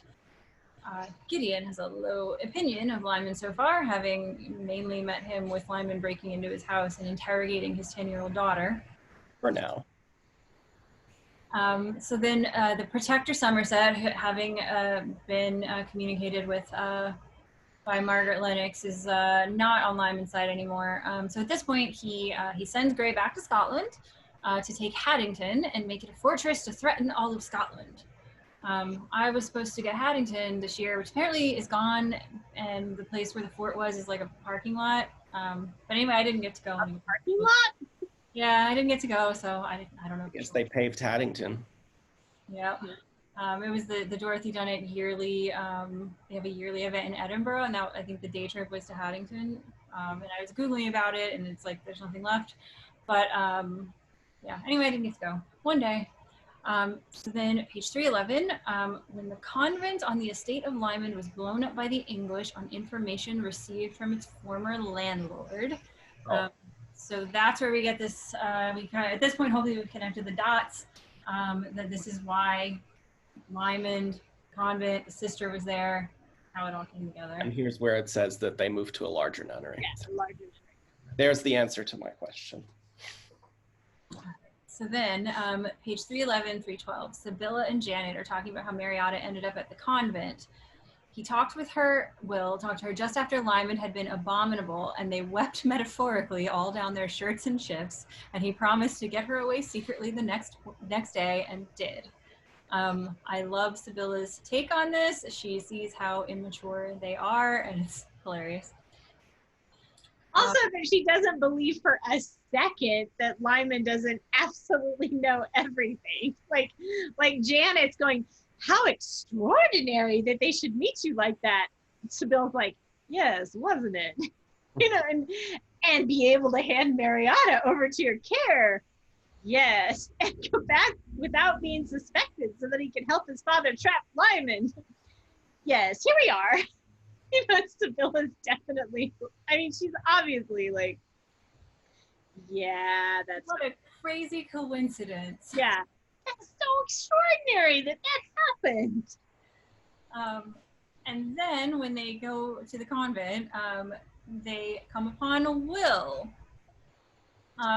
And here we learn that Will has not sent any messages, and Mariotta actually figures out first that Lymond set up the whole thing.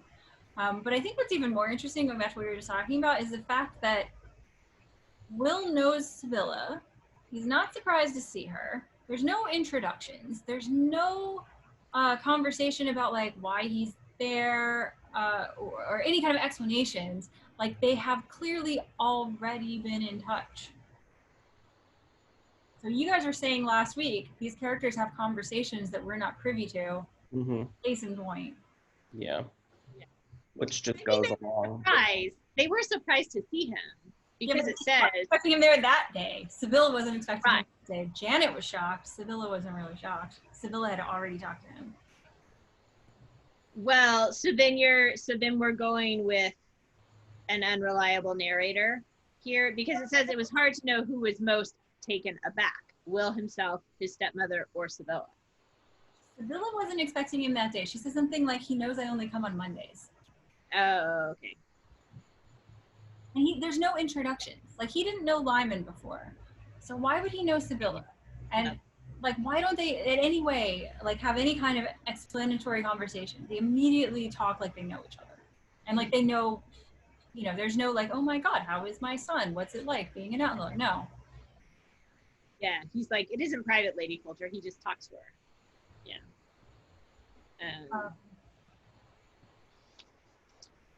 Okay. 313, Lymond and Johnny Billow meet with George Douglas, who tells him right away that Samuel Harvey is not coming north.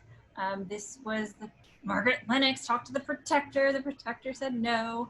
And so basically Lymond will be paid in money in exchange for Scott, not with Samuel Harvey, and he will be tortured if he doesn't go along with it. And George Douglas is quite upset. He's upset about losing Lymond, the most promising ally of years, which goes back to this whole relationship between the two of them where George Douglas wants to possess and control and have Lymond work for him because he can tell how smart and capable and devious Lymond is. So then Sir Robert Bowes comes in, who's some important English guy. I like this little moment. He surveyed the master at leisure from fustic head to silver spurs. He smiled. Is this the fellow? But even a jib cat has claws, said Lymond, returning the smile and answering the thought. Meaning, one, another comparison with Lymond as a cat. Two, that Lymond looks like a harmless dandy, but is actually quite tough. Very shades of Scarlet Pimpernel. Very Scarlet Pimpernel, yes. So then they threaten Lymond with torture if he doesn't send a note to Will to come. So Lymond kind of talks back, but immediately does it. Also, Bose seems kind of like a sick little bastard because he says, he's like, thumbscrews, said Bose picturesquely. The iron glove, hot lead, pincers, knives, and the whip. It's like he's sitting there going, ooh, torture. Let's have some fun. You know, you're just like, ew. Lymond makes a great starting to comment too, like something like, you probably have it there. Like, you got all that in your baggage? Yeah, yeah. Like, did you bring it all with you? Okay, so then page 315, we cut to the meeting place where Lymond is tied up, a squad of men is hiding, and Lymond is driving everyone batshit insane just by talking for hours. And I will quote, despite the almost tearful threats from Bose, he sat amber-headed in the April sunlight, melting as the tears of the Pleiades and tore them to shreds. After a while, he got quite carried away himself. And he says, I am perfectly comfortable and capable of reciting verse until the time withers and the pennyroyal is debased. Yeah. He's basically doing a filibuster. But he's also just taking advantage of the opportunity to drive them all nuts. Oh boy. Here we have fan art by Bellero on Deviant Art. Here's Lord Grey, who's about to show up, and Gideon. And here is Lymond with his wonderful snarky comment, you want your tawny velvet, and I gave it all away.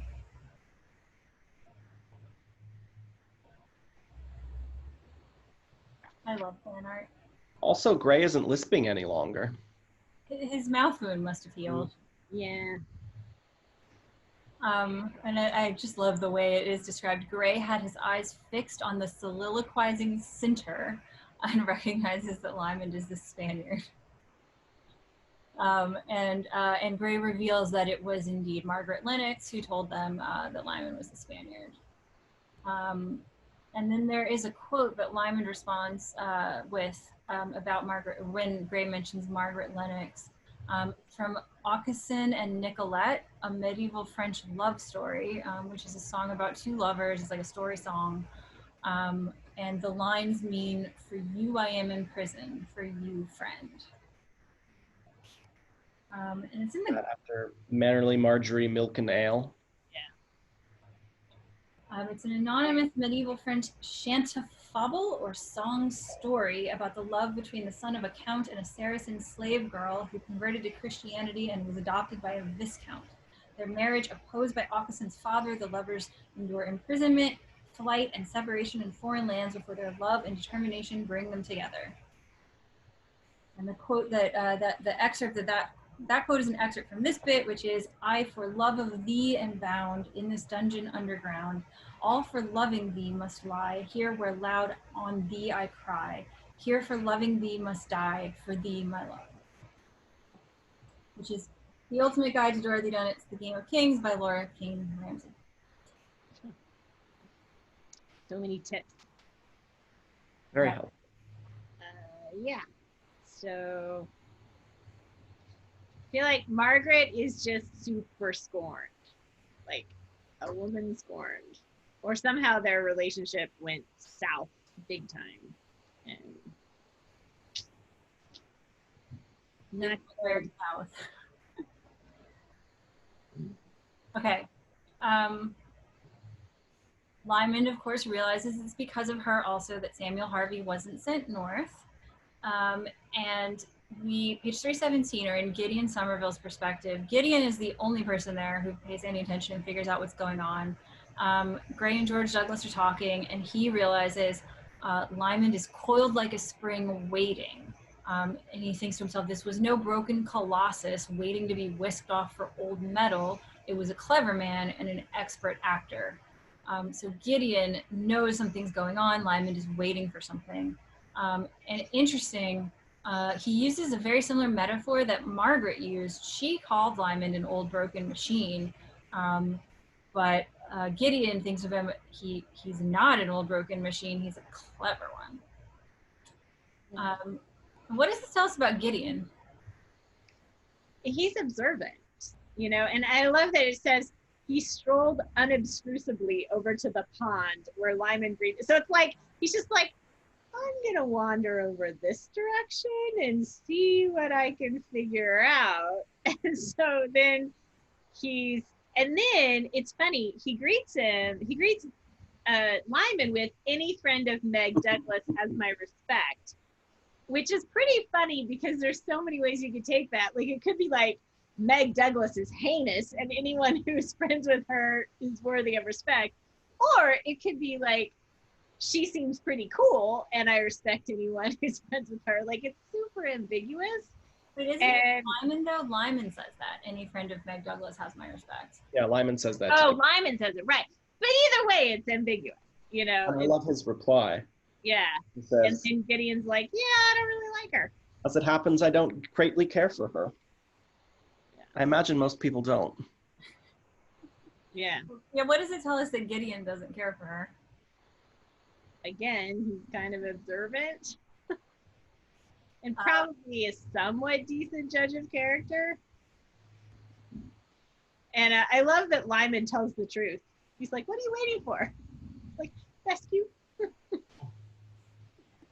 But is that the truth? Well, I mean, No, we know what he's waiting for. But He's about to come around the corner. He's waiting for an evisceration party, as he says a bit later. I also, why does Lymond say any friend of Meg Douglas has my respect to Gideon?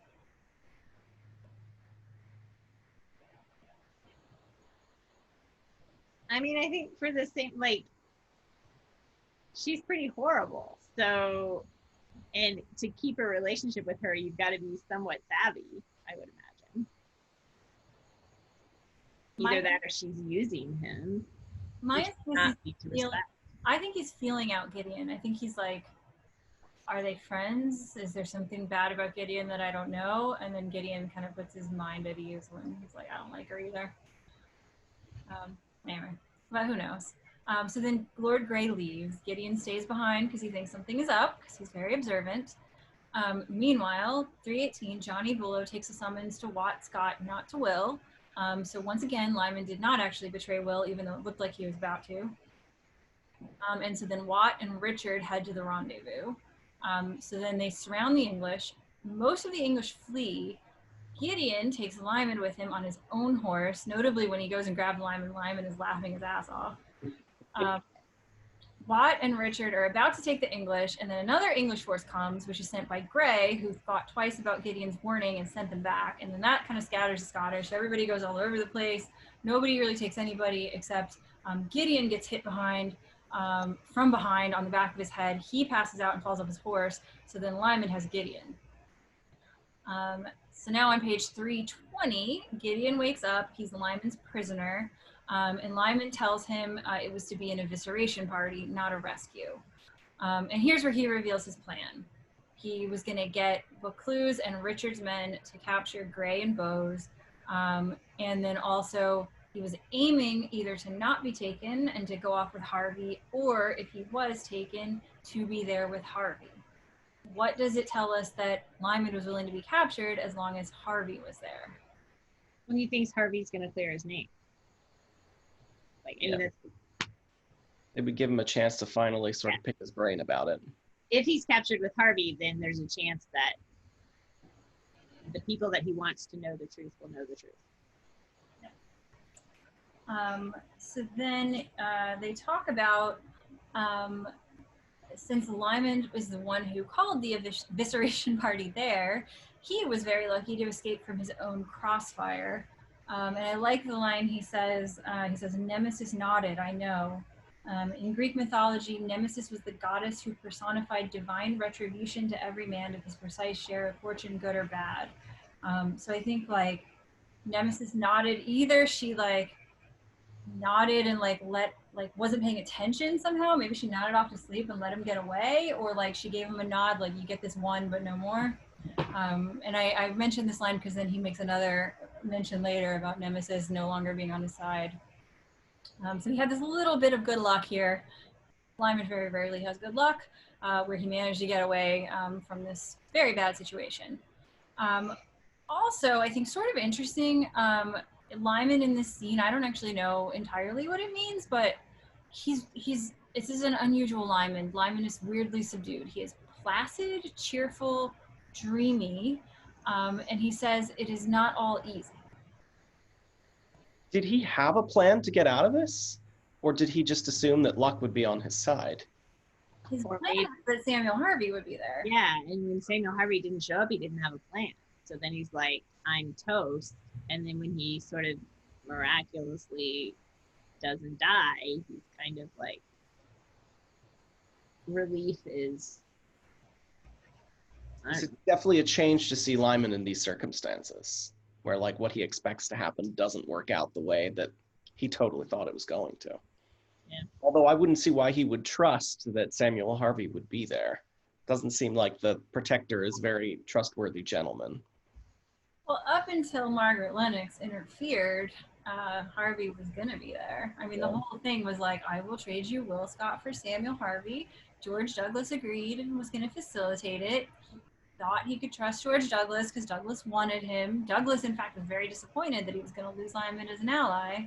So I guess he was counting on, okay, George Douglas is trustworthy because he wants me, basically.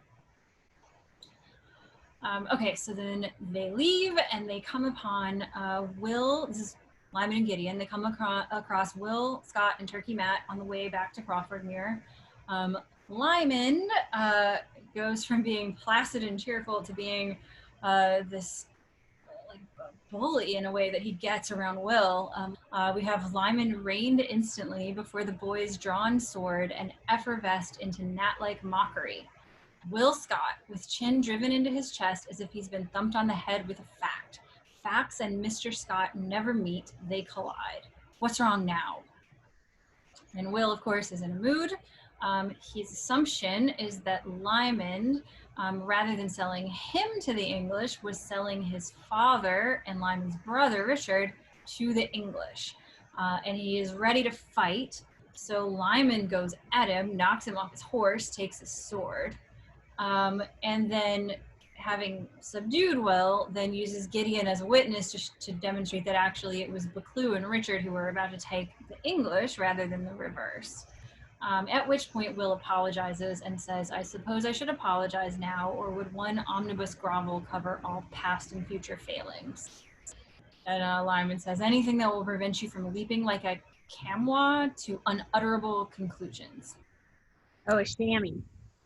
What is it? A chamois. I don't know what that is. It's like a towel that you wring water out of. Like you dry your car with it. And why does it leap to unutterable conclusions? I don't know. It might have like it absorbs a lot of water, and then you wring a ton of water out of it. It can, I don't know. At least that's the modern way of using that word. I don't know how they used it back then. So then, interestingly enough, this section ends with, it had been folly to lose his temper, however briefly, and both he and Gideon knew it. Yeah. What was it? I was sort of like, what was the losing his temper? Was it like him knocking Will off his horse? I think so. I went back to try and figure it out, and that's the only time he really lost his temper in that. And why is it folly? Maybe because he's pushed and prodded Will to such a point now. Yeah, Will is constantly thinking that he's betraying me yet again, or like he's betraying these people. And it just shows that Will doesn't understand Lymond's plans. Maybe Lymond should share every once in a while. I mean, the whole, like, he's kind of humiliating Will Scott. So, like, Will Scott says the red-haired boy flushed and then went pale.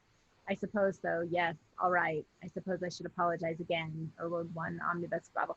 So it's like, he's kind of pissed off and embarrassed Will in front of people, which teenagers don't do so well with that. So, yeah. And why is Lymond like this with Will? Why is Lymond so, like you said, humiliating toward Will? I mean, maybe he sees his younger self and he doesn't have the greatest relationship with himself. Like, yeah, I also think part of it is that he knows Will is easily manipulated, and he's used his manipulations of Will to his credit in the past, like the whole takeover of Hume Castle. Like, he assumed Will was going to do what he did, and that it helped him actually spring the trap. And Will's super naive, like, and Lymond is super not naive. And there could be a bit of jealousy that just, you know, he wishes. Like, the reason Lymond isn't naive is because some really bad things have happened to him. And bad things really haven't happened to Will Scott. Like, no, and Will takes everything so seriously, and he thinks bad things have happened to him, and Lymond, you have no idea. Yeah. Yeah, and he doesn't take Will seriously at all. I don't think he even thinks about what he's doing or what effect it could have. Aside from, you know, whatever, like taking Will under his wing and teaching him how the world works, he's not realizing the effect that this is having. So then we have now page 322, Gideon Somerville is with Lymond's men. And we have this line about Gideon. Gideon Somerville had within him considerable resources of scholarship and wit. This is in contrast to our previous prisoner, Jonathan Crouch. And he's interested and he's even a little bit admiring of how Lymond does his job, although he doesn't have a high opinion of Lymond himself. So after a couple of days, he's brought to Lymond's room. And Lymond's initially saying he's going to exchange Gideon for Samuel Harvey. And Gideon says he does not want to buy his freedom at the price of someone else's life. He's got a little stutter, which tells us he's nervous about this, but he's an honorable man. Lymond tries to reassure him. He says he won't kill Harvey, but Gideon still doesn't want to take the risk. Lymond says your wife wouldn't see it as a risk, and Gideon says she would agree with him. What does that tell us about Kate, Gideon's wife, and about Gideon's relationship with her? They see eye to eye. And she's ethical. They have the same values. Yeah, or at least he believes she's ethical. Like, we're only seeing her through his eyes in this scene, but his relationship with his wife seems equitable to some extent, and that he thinks she's as honorable as he is. I love Gideon and Kate. So Lymond then he says basically like, Gideon, you can't stop me, I can drug you. And Gideon says he'll make it as difficult as possible. So then Lymond says since honesty is Gideon's surest asset, Lymond's going to let him go in exchange for Gideon arranging for him to meet with Samuel Harvey with any measures that Gideon wants to safeguard Harvey. And Gideon is kind of like, I don't know why you're doing this, but I'm not going to do it for no better reason than that you want it, which is kind of the dividends of the way that Lymond treated their family and their 10-year-old daughter. And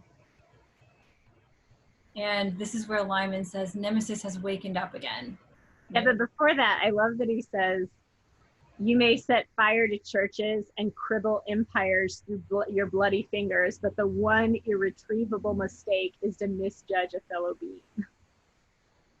Yeah. Which he has definitely done. There's something right after that, right? About or force a child to judge its parents. Yep. Which was Gideon's response. Yeah. Yep. And then right after Lymond says Nemesis has wakened up again, he says, my hooves, it appears, weigh more than your halo.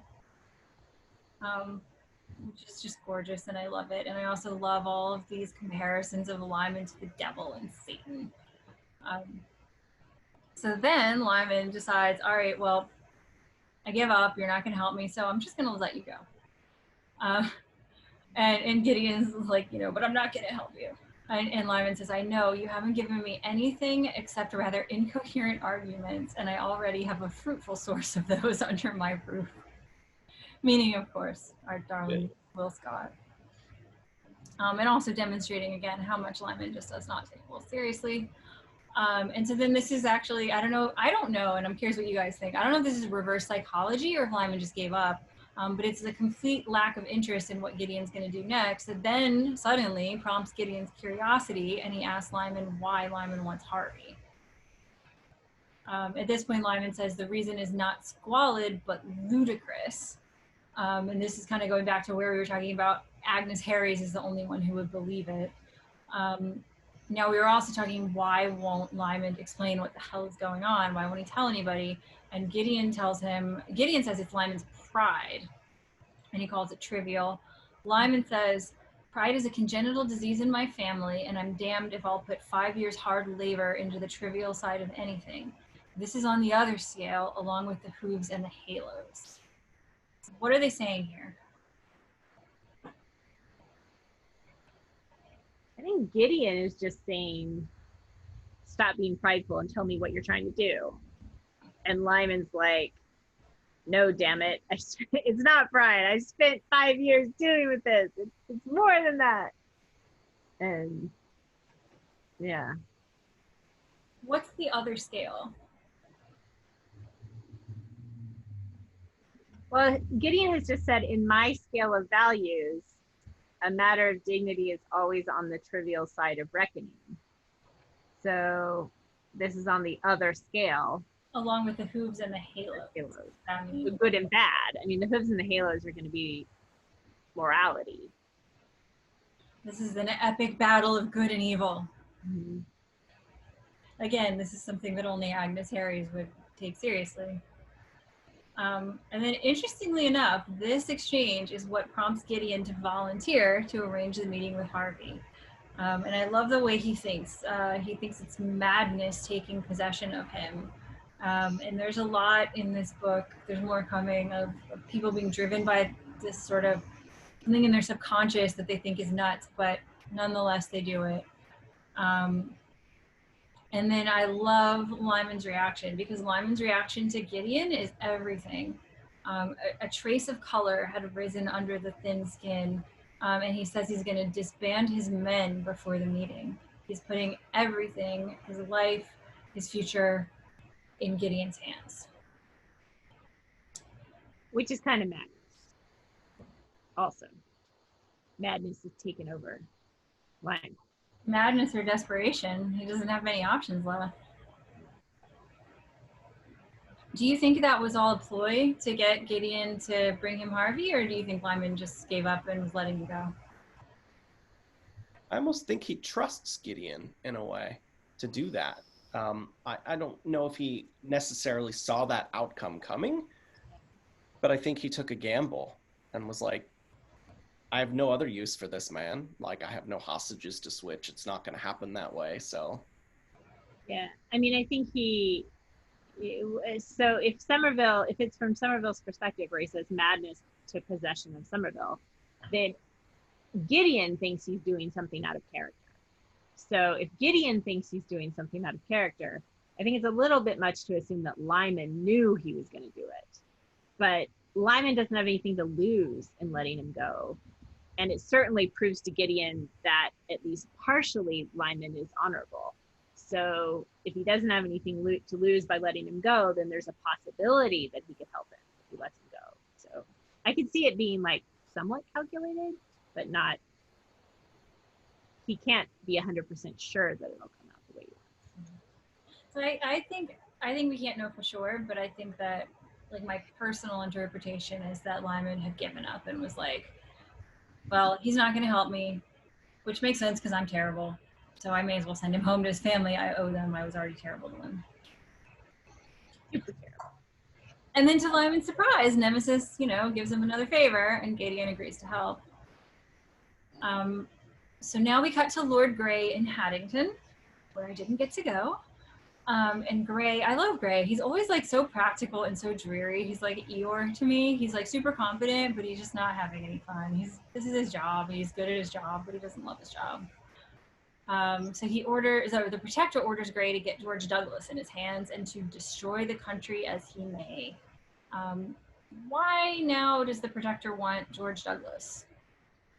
Well, it says by then also Sir George Douglas's honeymoon with England, already badly damaged by the muddle at Harriet, had began to slither to an end. So Douglas is clearly unenamored with his support of England. So, or they're unenamored with him. Yeah. Right? Because like Margaret was trying to arrange the Douglases to go help the English, but instead they helped the Scottish. Yeah. And George Douglas was trying to protect himself by selling them Lymond, but that sure didn't work.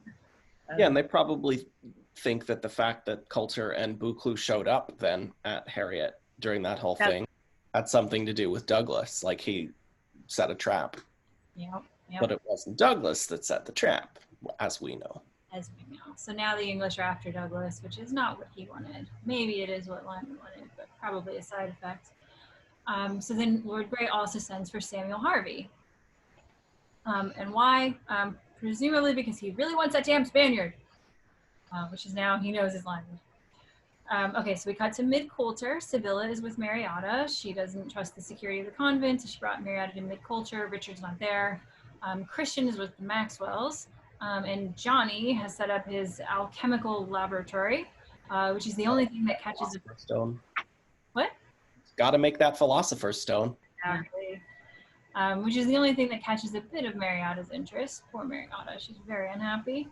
And Janet is visiting, and Johnny tells them it's very soon that the Philosopher's Stone will be ready to turn lead into gold and cure all diseases. And then at this point, page 327, a man arrives from Balagan, which is Dandy Hunter's home, with a letter for Sybilla.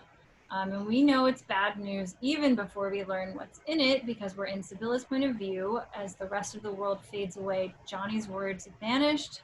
The litter and alembics became commonplace. The letter says that Lymond is about to be taken prisoner by Dandy Hunter. Sybilla says, since Richard isn't there, she'll send Wat Scott, and she suggests that Dandy takes Lymond to Threve to avoid troubling Lady Hunter, i.e. his mother. And I do love Sybilla's quote here, "He's driven that ridiculous boy half out of his mind, and this is the result." So it is Will who has told them that Lymond is going to England tomorrow alone and has arranged for Dandy Hunter to capture him. And as Sybilla says, the young fool plans to trap Lymond at the convent, the ruined convent where 5 years ago his sister was killed. And then Johnny Below slips out and sets out at a full gallop. And our narrator tells us it was not his fault that he was too late. And then it ends, and we're about to go into the end game. End game. Here are my thoughts about this scene. On one hand, I think the book has taught us so far that Will Scott is not doing this without Lymond knowing. So like so far up to now, Will Scott has not been a master spy. And everything he's done has been foiled by Lymond. However, we're at this point in the book. So disaster has to ensue. We have to have our darkest moment before we get to this point in the book. So maybe Will really did betray him. What do you think? Philippe, what do you think? I'm not entirely sure that Andrew Hunter is really against Lymond, and I'm going to have to go back and reread some things to see if I can prove that point or not. I mean, he certainly gave him a beat down. No, Isn't Dandy Hunter the one that Lymond like smashed into the floor? And if only there'd been rushes, it would not have been quite so dramatic a beat down. That did happen. So I don't know. But that, again, we've seen Lymond's plans go to some pretty far places in order to have them complete. So I don't know. I'm just working on that theory. Something that Laura said earlier got my brain really working in overdrive as we were talking about Dandy Hunter and where his loyalties really lie. So before I read further, I'm going to read back to see if I can come up with something. But I'd have to reread in order to figure certain things out. What did I say that made you think that? When you were telling us to look at the brooch and go back. Oh yeah, how did the brooch get to Lymond that he gave it to Agnes? Yeah, and some other things that I was thinking about.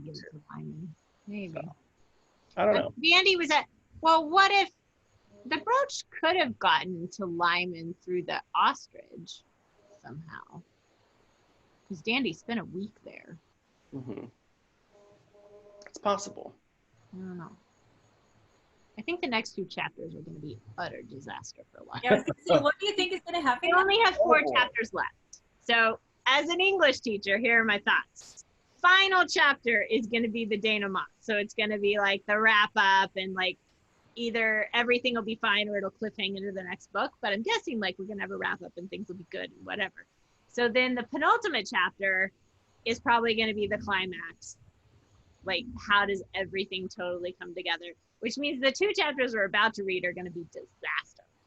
Like the darkest moment. So that's what I think. Is there stuff that you're either hoping for or like predicting? I hope Lymond has a really good moment with his mother. I'd like to see that. Yeah, they haven't had a scene together since the very beginning. And I'd like Richard to get his head out of his butt. And I would like Lymond's name to be cleared. yeah. What do you want to happen with Will Scott? I would like Will Scott to stay with Lymond eventually, but I want him to I want him to grow up, like, a lot. What do you want to happen to Christian Stewart? I hope the marriage doesn't go through with Tom. I have a feeling it will, but... I kind of like Tom. I like Tom, but... He seems like, I mean, what little he seems. She's resigned herself into it. And that's no way to go into a marriage. I mean, I know that that's how things happened back then, unfortunately. Love wasn't necessarily a part of the equation in getting married. But... Yeah. What do you want? No, why?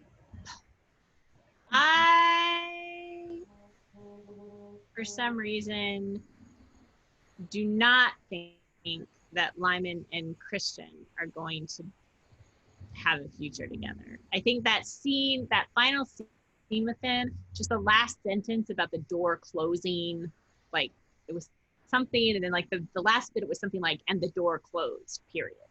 Like it just seemed very, very final. So I don't see them together.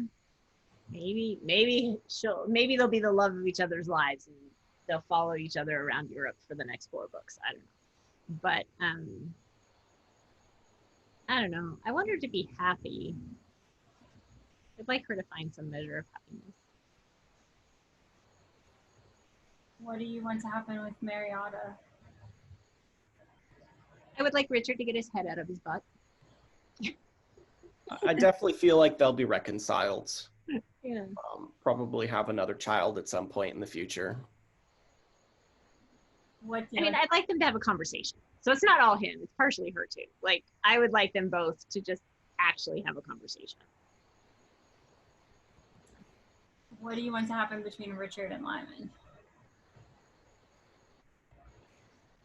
I don't think that, well, obviously Lymond's not going to die because there's 5 more books.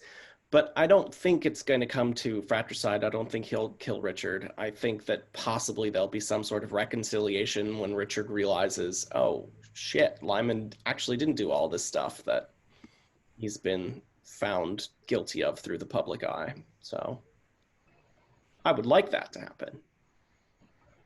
Yeah, I have to go pretty soon. My family has a Zoom call. Okay, I have one last question then. The mystery of this book is, who is Lymond on the scales of good and evil?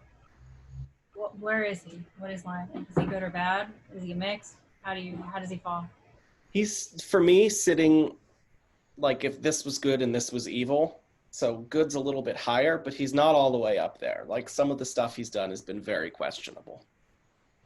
I think he's good, but super flawed. I think he's human. And yeah, I think he's good. He's just super flawed. And he has some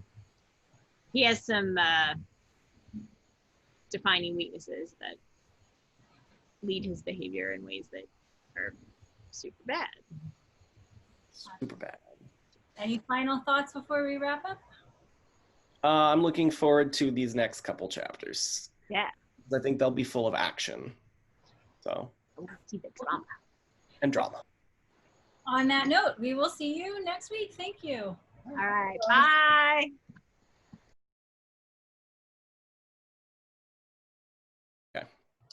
Okay, Philippe has a theory because I mentioned the brooch and he started going down a rabbit hole about Dandy Hunter. Philippe, what is your theory about Dandy Hunter? So I totally think that he's working with Lymond. I don't have all of the bits and pieces put together yet, but there's a couple of things that have happened that have given me pause. And one of them, one of my theories is that Dandy is actually the person that shot Richard at the Wappenshaw. Because we have this moment where at the Wappenshaw, everybody knows that Lymond challenged Richard, that he's going to be there. So everybody's looking for Lymond, and Dandy is the one that comes forth and says, I know of a place where I think he might be. So Dandy disappears, and while he's gone, looking at the place where Lymond he thinks is going to be, Richard gets shot, and, you know, the parrots get shot at. And then Dandy comes back after that's all done and says, oh, guess what? I was wrong. Lymond wasn't there. But here's this glove that I found. So it's very possible to me that Lymond passed that part of his plan onto Andy, and said, do this for me, because obviously I'm going to get caught if I'm there. So it's just a theory. I don't know. Laura wanted to record it, so maybe I am onto something. But I'm going to go back and reread basically every part with Dandy Hunter and Lymond. Trace the brooch. Yeah. And that's what initially got me thinking. And as soon as you said that, I was starting to think that, oh my God, you know, my Lymond imposter syndrome theory, I was thinking Lymond has been disguising himself as Dandy this whole time. Or that Dandy Hunter doesn't actually exist and Lymond is Dandy Hunter. But then I realized that there's chapters where they're in the same space together. So that would be impossible. So, and that's why in the middle of the video we just shot, I was really quiet for a while, because you guys were talking about Christian Shaw and I wasn't even thinking about her. I was thinking about Dandy Hunter. So I apologize for that. You said Christian Shaw. Ah, Christian Shepherd. Sorry, there's a character in a show that Laura and I both like called Christian Shaw, so I keep thinking Christian Shaw instead of Christian Shepherd. Luckily, our Christian in Sleep Room, well, our Christian in Lymond doesn't eat nails. How about that? No. All right. Well, it would be interesting if Christian Shaw was blind, so. Thank you, Philippe, for sharing your theory. I like your escape room brain, which I think is very apropos for the way that Dunnett writes, because it's full of little tricks and clues for you to figure out like a puzzle. Well, we'll see if I'm right or not.